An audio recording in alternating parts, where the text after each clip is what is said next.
उत्तर प्रदेश के सीएम योगी आदित्यनाथ अपराध को लेकर बेहद ही सख्त माने जाते हैं। सत्ता में आने के बाद वो कई बार चेतावनी भी दे चुके हैं और उनकी बातों का अपराधियों में खौफ भी देखने को मिलता है। और ऐसा एनसीआरबी के आंकड़े भी बता रहे हैं। एनसीआरबी के ताजा रिपोर्ट के मुताबिक यूपी में साल 2022 में एक भी दंगा नहीं हुआ, तो वहीं महिला अपराध के खिलाफ यूपी में नंबर 1 एक्शन हुआ है। यानी देश में यूपी पहले नंबर पर है। रिपोर्ट के मुताबिक यूपी में सबसे ज्यादा अपराधियों पर एक्शन देखने को मिला और साथ ही 63,000 अपराधियों पर गैंगस्टर एक्ट के तहत कार्रवाई की गई।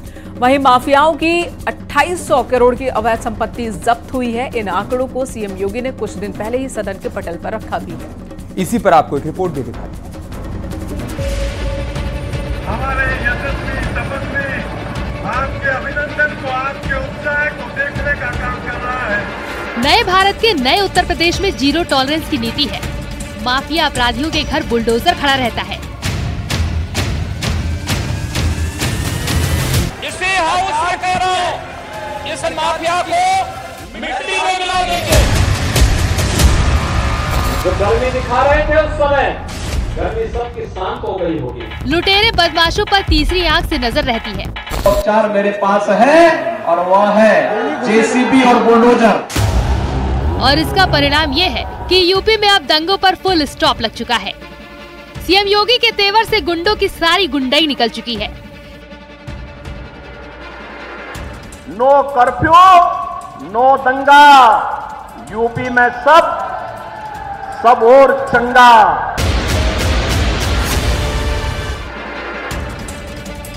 सीएम योगी आदित्यनाथ अपराध को लेकर बेहद सख्त माने जाते हैं। सत्ता में आने के बाद वो कई बार चेतावनी भी दे चुके हैं और सीएम योगी की इन बातों का अपराधियों में खौफ भी है और ये एनसीआरबी के आंकड़ों से साबित हो जाता है। आंकड़ों के मुताबिक यूपी में साल 2022 में एक भी दंगा नहीं हुआ। पिछले 5 साल में 50% की गिरावट आई। महिला अपराध के खिलाफ नंबर 1 एक्शन, 63,000 अपराधियों पर गैंगस्टर एक्ट, 2800 करोड़ की अवैध संपत्ति जब्त। सीएम योगी ने कुछ दिन पहले ही ये आंकड़े विधानसभा में भी रखे थे। आज एनसीआरबी की जो रिपोर्ट है उत्तर प्रदेश के बारे में लिखती है कि प्रदेश के अंदर महिला संबंधी अपराधियों को संबंधी अपराधों में संलिप्त अपराधियों को सजा दिलाने में उत्तर प्रदेश देश में नंबर 1 का राज्य है जो अपने यहां सबसे अधिक अपराधियों को सजा दिलाता है।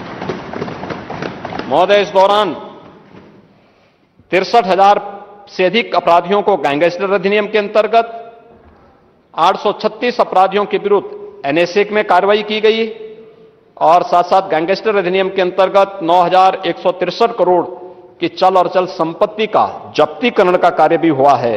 माफिया और अपराधियों के द्वारा जो अवैध संपत्ति अर्जित की गई है उनमें 2827 करोड़ रुपए के अधिक की संपत्ति को भी सरकार ने अपने कब्जे में लिया है। प्रदेश के अंदर 66 माफिया और उनके गैंग्स के जो सदस्य हैं, कुल 1044 के विरुद्ध 590 अभियोग पंजीकृत भी किए गए। सीएम योगी प्रदेशवासियों को सुरक्षा की गारंटी दे रहे हैं और इस गारंटी पर अब एनसीआरबी की भी मुहर लग गई है। नेशनल क्राइम रिकॉर्ड ब्यूरो ने वर्ष 2022 के अपराध के आंकड़े जारी कर दिए गए हैं। उत्तर प्रदेश सरकार तथा उत्तर प्रदेश पुलिस के द्वारा अपराध और अपराधियों के प्रति जो जीरो टॉलरेंस की नीति अपनाई गई है तथा उसके साथ साथ विभिन्न विभागों के समन्वय से जो प्रयास किए गए हैं उसके सार्थक परिणाम क्राइम इन इंडिया 2022 के द्वारा प्रख्यापित आंकड़ों में स्पष्ट नजर आ रहे हैं।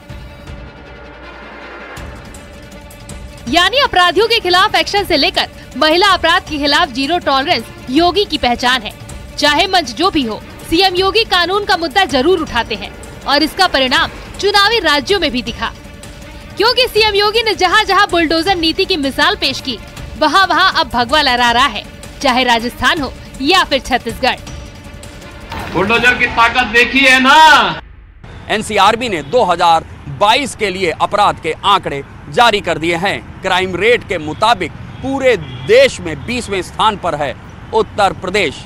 हत्या के मामलों में 28वें, लूट के मामलों में 27वें, डकैती के मामलों में 31वें, रेप के मामले में 24वें और पॉक्सो के मामले में पूरे देश में 25वें स्थान पर है उत्तर प्रदेश। कैमरामैन उपेंद्र यादव के साथ ऋषभ मणि त्रिपाठी, न्यूज़ 18 लखनऊ। और विपक्षी गठबंधन के लिए एक और चिंता वाली बात है, क्योंकि आपसी खींचतान के बीच कल होने वाली बैठक स्थगित करनी पड़ी।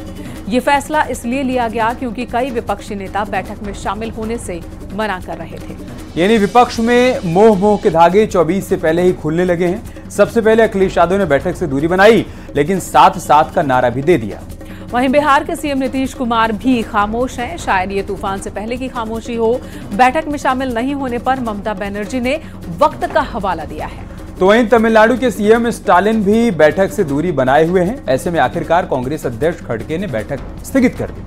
लेकिन बड़ा सवाल अब भी कि आखिर कांग्रेस के सहयोगी दल कांग्रेस से चाहते क्या हैं। आपको दिखाते हैं ये रिपोर्ट।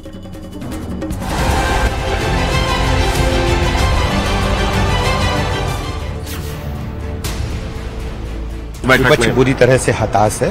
भारतीय जनता पार्टी माननीय मोदी जी के नेतृत्व में तेजी के साथ आगे बढ़ रही है और जन जन का भरोसा भारतीय जनता पार्टी पर बढ़ा है। देखिए, वो गठबंधन नहीं, वो ठगबंधन है। भ्रष्टाचार के दलदल में डूबे हुए दलों का एक गैंग है, जिससे जनता का समर्थन नहीं प्राप्त है। अगर गठबंधन होता तो परिणाम दूसरा भी हो सकता था, लेकिन जो परिणाम इन प्रदेशों से आए हैं, जनता परिवर्तन चाहती है। इंडिया गठबंधन का भविष्य अधर में लटक रहा है और अटक रही है नेताओं की आवाज, जो कभी एकजुटता की बातें करते थे, साथ साथ चुनाव लड़ने के दावे करते थे। वो अब अलग अलग रणनीति तैयार कर रहे हैं, वो भी कांग्रेस के बिना। अखिलेश यादव कांग्रेस को मध्य प्रदेश की हार पर नसीहत दे रहे हैं। गठबंधन के सूत्रधार नीतीश कुमार कांग्रेस से दूरी बना रहे हैं, तो वहीं ममता बनर्जी ने भी इंडिया गठबंधन की बैठक से दूरी बना ली है, जिसके बाद मल्लिकार्जुन खड़गे को मजबूरन बड़ा फैसला लेना पड़ा और इंडिया गठबंधन की बैठक को स्थगित कर दिया। खींचतान के बीच कांग्रेस ने यह फैसला लिया है। दरअसल बैठक से कई नेता दूरी बना चुके थे। ऐसे में अब क्षेत्रीय पार्टी को मनाने की कोशिश हो रही है, यानी अब कांग्रेस के खिलाफ खुद के सहयोगी दल ही दबाव की राजनीति कर रहे हैं।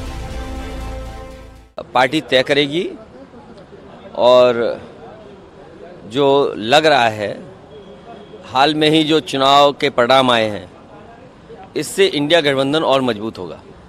देश की जनता भारतीय जनता पार्टी को हटाना चाहती है।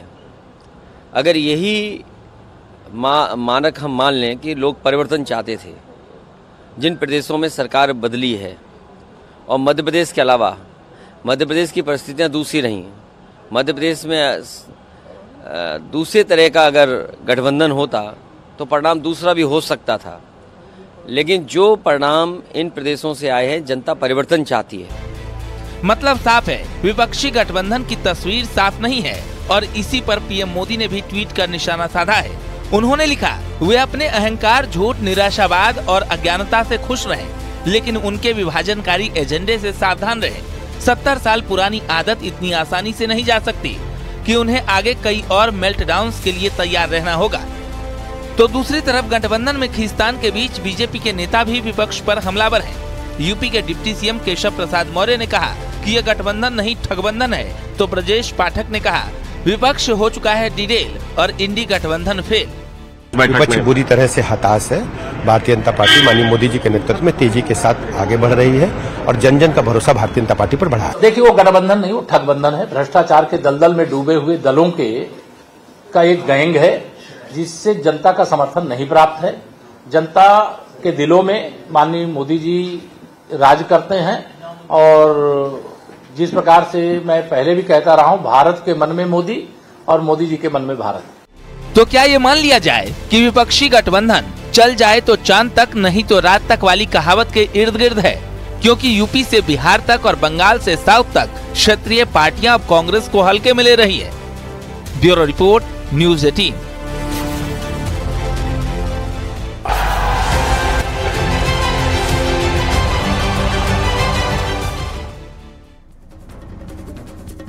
पश्चिम बंगाल की मुख्यमंत्री ममता बनर्जी ने व्यस्तता और स्वास्थ्य का हवाला देकर विपक्षी बैठक से दूरी बना ली, लेकिन कोलकाता से जो तस्वीर सामने आई है वो कांग्रेस की आंख खोलने के लिए काफी है। कोलकाता में पश्चिम बंगाल की मुख्यमंत्री ममता बनर्जी एक समारोह में थिरकते हुए नजर आई। फिल्म निर्देशक महेश भट्ट, पूर्व भारतीय क्रिकेटर सौरभ गांगुली, अभिनेता सलमान खान और अनिल कपूर, सोनाक्षी सिन्हा कोलकाता में मौजूद थे। अंतर्राष्ट्रीय फिल्म महोत्सव में शिरकत वहां पर ममता बनर्जी ने भी किया और साथ में थिरकते नजर आ रही हैं। उन्होंने इंडी गठबंधन की बैठक में व्यस्तता का हवाला देकर आने से मना कर दिया था। ऐसे में सवाल यही है कि क्या वाकई में ममता दीदी के पास इंडी गठबंधन की बैठक में आने का वक्त नहीं है या वजह कुछ और है?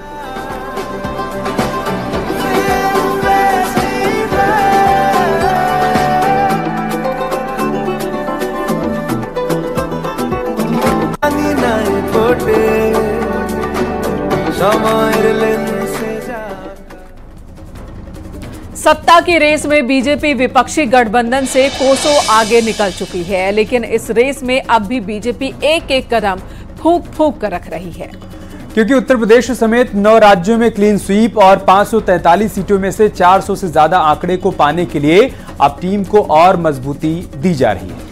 और ऐसे में सबसे पहला नंबर उत्तर प्रदेश का है, जहां बीजेपी प्रभारी को लेकर मंथन चल रहा है। दरअसल यूपी बीजेपी प्रभारी राधा मोहन सिंह का कार्यकाल समाप्त हो रहा है। ऐसे में अब 3 नामों पर चर्चा चल रही है। सबसे पहला नाम केंद्रीय मंत्री अनुराग ठाकुर का है, तो वहीं दूसरे नंबर पर गुजरात के पूर्व डिप्टी सीएम नितिन पटेल हैं और बीजेपी के राष्ट्रीय महासचिव विनोद तावड़े के नाम पर भी मंथन हो रहा है। यानी बीजेपी अब यूपी के रास्ते दिल्ली की चढ़ाई पर निकलने की तैयारी कर रही है। इसी पर आपको एक रिपोर्ट भी दिखाते हैं।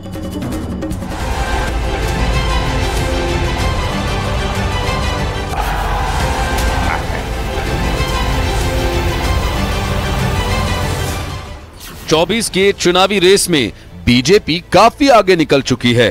बीजेपी उस पायदान पर पहुंच चुकी है जहां से सिर्फ एक कदम और दिल्ली की गद्दी पर तीसरी बार कब्जा, और इसे सच साबित करने के लिए सबसे बड़े राज्य उत्तर प्रदेश की जमीन तैयार की जा रही है।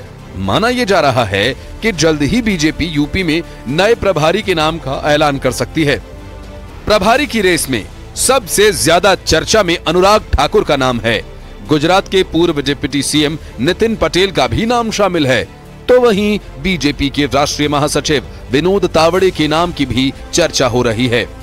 ये वो नाम हैं जिसे यूपी में बीजेपी प्रभारी बनाया जा सकता है, लेकिन सबसे ज्यादा चर्चा अनुराग ठाकुर के नाम की हो रही है, क्योंकि विधानसभा चुनावों में लंबे समय तक अनुराग ठाकुर ने यूपी में डेरा जमाया था।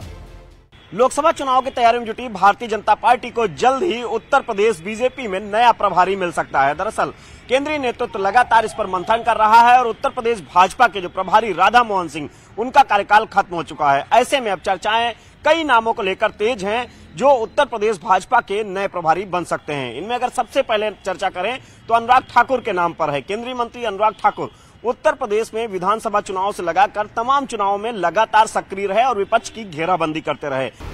दरअसल उत्तर प्रदेश की सभी 80 सीटों पर जीत के लिए बीजेपी अब प्रभारी की तलाश में है, और ये तलाश जल्द ही खत्म होने वाली है, क्योंकि लोकसभा चुनाव में वक्त कम है और काम ज्यादा। इसलिए रिस्क लेने का मतलब ही नहीं बनता। इसके अलावा बीजेपी की नजर देश की तमाम लोकसभा सीटों पर है, जिसे साधने के लिए मजबूत और कमजोर दोनों सीटों पर बीजेपी की नजर है। 24 के लिए स्पेशल प्लान, देश भर की 543 लोकसभा सीटों के लिए रणनीति, 161 कमजोर सीटों पर बीजेपी का खास फोकस, 9 राज्यों की 126 सीटों पर क्लीन स्वीप की तैयारी।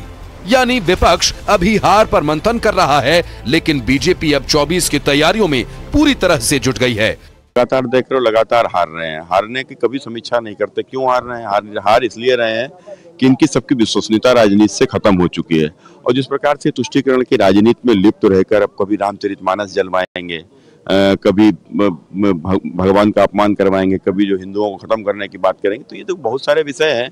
और दूसरा देखो, प्रधानमंत्री श्री नरेंद्र मोदी जी के आने के बाद में जो उनकी विश्वसनीयता आई है, माने आज देश में करोड़ों लोगों के मकान बने, शौचालय बने, उज्ज्वला योजना कनेक्शन, इलाज की व्यवस्था, पहले क्यों नहीं हो सकता था?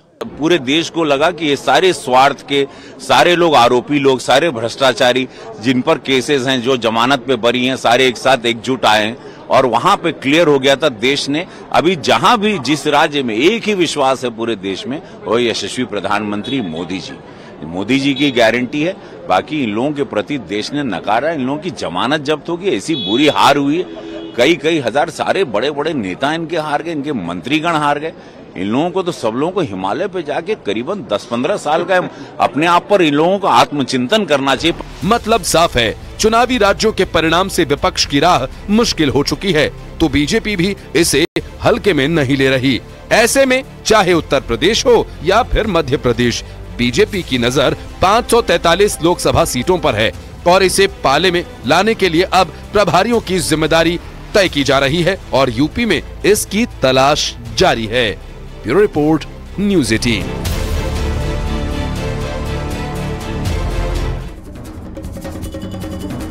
और अब सवाल उठ रहे हैं कि आखिर योगी सरकार ने चौधरी चरण सिंह की जयंती पर सरकारी छुट्टी का ऐलान क्यों किया? आखिर यूपी बीजेपी चौधरी चरण सिंह के नाम से जनता के बीच क्या संदेश देना चाहती है? तो ऐसे में आपको बता दें कि ये योगी सरकार का पश्चिमी यूपी को लेकर मास्टर स्ट्रोक माना जा रहा है। दरअसल पश्चिमी यूपी में कुल 27 लोकसभा सीटें हैं और इन 27 में से 19 सीट्स पर बीजेपी का पहले से ही कब्जा है। यानी पश्चिमी यूपी में तकरीबन 70% सीट बीजेपी के पास है, लेकिन इसे 100% तक ले जाने के लिए जाट वोटर्स को पाले में मिलाने की तैयारी है। क्योंकि जाट वोट बैंक पर अब भी जयंत चौधरी की पकड़ है, लेकिन जयंत चौधरी चुनाव परिणाम के बाद से कांग्रेस से नाराज चल रहे हैं। और इसी बीच चौधरी चरण सिंह की जयंती पर छुट्टी का फैसला बड़े संकेत दे रहा है। इसी पर दिखाते हैं आपको ये रिपोर्ट।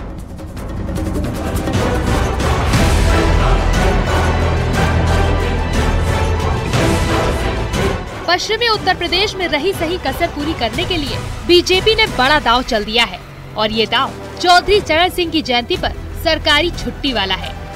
योगी सरकार ने फैसला लिया है कि इस बार चौधरी चरण सिंह और महाराणा प्रताप की जयंती पर निर्बाधित अवकाश रहेगा, जिसे योगी का मास्टर स्ट्रोक बताया जा रहा है।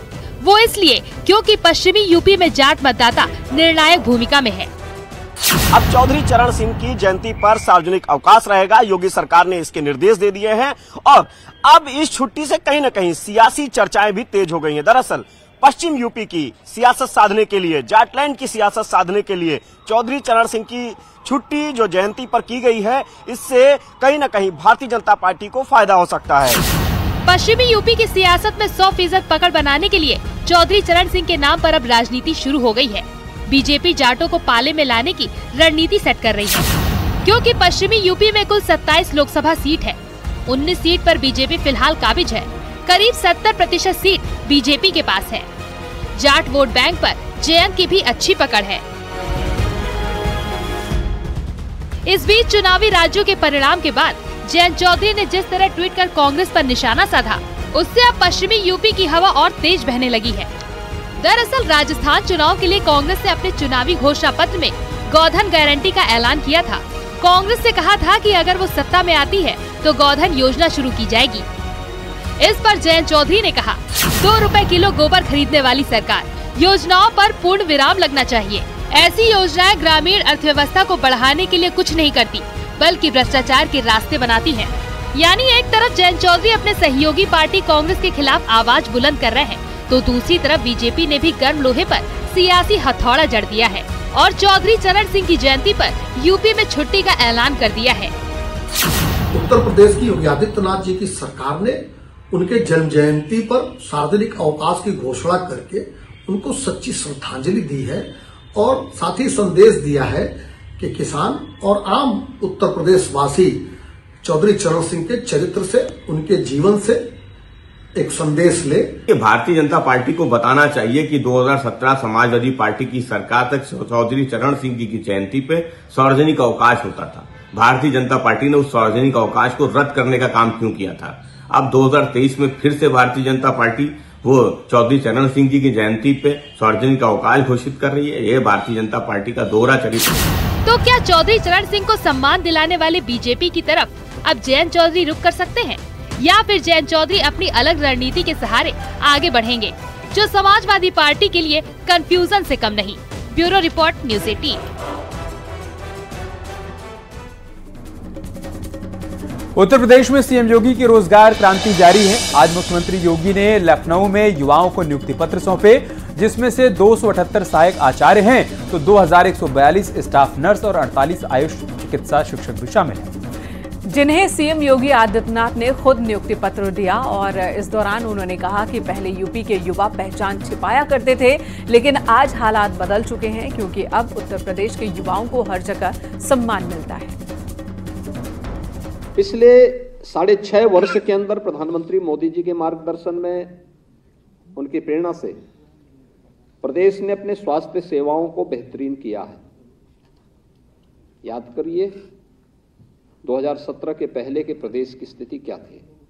हर एक क्षेत्र में पिछड़ा हुआ था, पहचान का संकट था। विकास की बात तो दूर थी, पहचान का संकट था। आप में से बहुत सारे लोग ऐसे होंगे जो उस समय पढ़ते रहे होंगे, उत्तर प्रदेश से बाहर डिग्री लेने के लिए जब गए होंगे तो अपना नाम छुपाने के लिए मजबूर रहे होंगे, अपने गांव का नाम, अपने जिले का नाम, अपने प्रदेश का नाम छुपाने के लिए मजबूर रहे होंगे। ज्यादातर लोग अपना नाम दिल्ली या कहीं और राज्य का दिखाते थे, लेकिन आज मैं कह सकता हूं कि 6-6.5 वर्ष के अंदर किए गए प्रयासों का परिणाम है। आज कोई उत्तर प्रदेश का नाम छुपाता नहीं है, जो नहीं भी होगा वही बोलता मैं उत्तर प्रदेश का रहने वाला हूं। और इसी के साथ यहां रुकेंगे एक छोटे से ब्रेक के लिए। खबरें जारी हैं, आप बने हमारे साथ।